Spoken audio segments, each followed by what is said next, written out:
उत्तर प्रदेश में मीम भीम का गठबंधन शुरू होने से पहले ही टूटने लगा है। ओवैसी का गाजी की मजार पर सजदा करना पड़ा भारी। ओम प्रकाश राजभर की पार्टी और उनके समर्थक हुए नाराज। उत्तर प्रदेश विधानसभा चुनाव से पहले ही असदुद्दीन ओवैसी और ओम प्रकाश राजभर के बीच आ गई है दरार। TFI पर आपका स्वागत है। मैं महिमा पांडे आपको बताने जा रही हूँ आखिर असदुद्दीन ओवैसी की एक गलती कैसे अब उत्तर प्रदेश में 10 पार्टियों के गठबंधन के जुड़ने से पहले ही टूटने का कारण बन गई है। उत्तर प्रदेश में अगले वर्ष विधानसभा चुनाव होने हैं। इस कारण राजनीतिक गलियारों में अभी से ही सरगर्मी बढ़ चुकी है। सभी पार्टियां बीजेपी को हराने के लिए अपनी अपनी रणनीति पर काम कर रही हैं। इसी क्रम में असदुद्दीन ओवैसी की AIMIM पार्टी ने सुहेलदेव भारतीय समाज पार्टी के प्रमुख ओम प्रकाश राजभर के साथ मिलकर भागीदारी संकल्प मोर्चा बनाया था। इस मीम भीम के गठबंधन ने हाथ तो मिला लिया था, परंतु इस गठबंधन के शुरू होने से पहले इसमें दरार पड़ चुकी है। दरअसल ओम प्रकाश राजभर भागीदारी संकल्प मोर्चा नामक गठबंधन बनाने के लिए छोटी छोटी पार्टियों को एक साथ लाने की रणनीति पर काम कर रहे थे। राजभर और ओवैसी की पार्टी के अलावा बाबू सिंह कुशवाहा की जन अधिकार पार्टी, प्रेमचंद प्रजापति की राष्ट्रीय उपेक्षित समाज पार्टी, अनिल सिंह चौहान की जनता क्रांति पार्टी, बाबूराम पाल की राष्ट्रीय उदय पार्टी और कृष्णा पटेल की अपना दल शामिल है। ओवैसी ने हाल ही में घोषणा की थी कि उनकी पार्टी 2022 में उत्तर प्रदेश विधानसभा चुनाव में मोर्चा के साथ गठबंधन में 100 सीटों पर चुनाव लड़ेगी।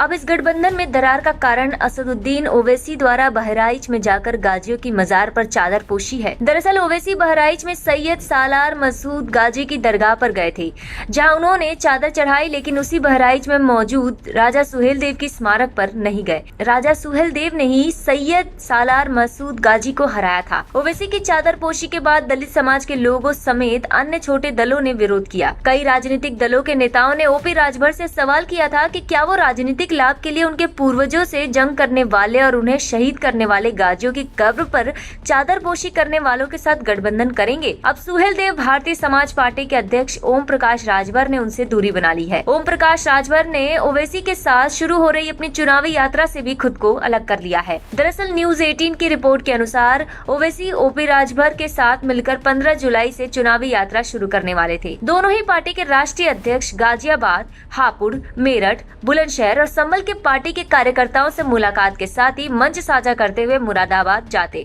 मुरादाबाद में भी दोनों पार्टियों का एक साथ कोई प्रोग्राम था। हालांकि अब साथी नेताओं के सवाल के कारण सुहेलदेव पार्टी के अध्यक्ष ने ओवैसी के साथ शुरू हो रही चुनावी यात्रा से खुद को अलग कर लिया है। शुरुआत में तो असदुद्दीन ओवैसी की इस चादरपोशी को राजभर ने गंभीरता से न लेते हुए नजरअंदाज किया था, लेकिन बाद में उन्हें यह एहसास हुआ कि ओवैसी के साथ मंच साझा करने से उन्हें अपनी पार्टी और समाज के लोगों की नाराजगी का सामना करना पड़ सकता है। यह स्पष्ट था कि गाजी के सम्मान के चक्कर में ओवैसी ने राजभर समाज का अपमान कर दिया था। भारत के इतिहास में राजा सुहेलदेव की छवि हिंदू नायक के तौर पर है। ये सुहेलदेव ही थे जिन्होंने भारत पर 17 बार आक्रमण करने वाले महमूद गजनवी के भांजे सैयद सालार मसूद गाजी को बहराइच की जंग में हराया था और मार दिया था। सुहेलदेव का सियासी महत्व ओम प्रकाश राजभर के लिए कितना अधिक है, इसका अंदाजा आप उनकी पार्टी के नाम से ही लगा सकते हैं। लेकिन ओवैसी राजा सुहेलदेव के स्मारक पर नहीं गए, जिसके बाद ओम प्रकाश राजभर पर भी सवाल उठने लगे हैं। इससे उनका राजनीतिक करियर भी मटियामेट हो सकता है। यही कारण है कि जब गाजियों की मजार पर चादर चढ़ाने को लेकर कई पार्टियों के नेताओं ने उनसे सवाल जवाब करना शुरू किया, तो उन्होंने धीरे धीरे असदुद्दीन ओवैसी के साथ मंच साझा करने वाले कार्यक्रम से ही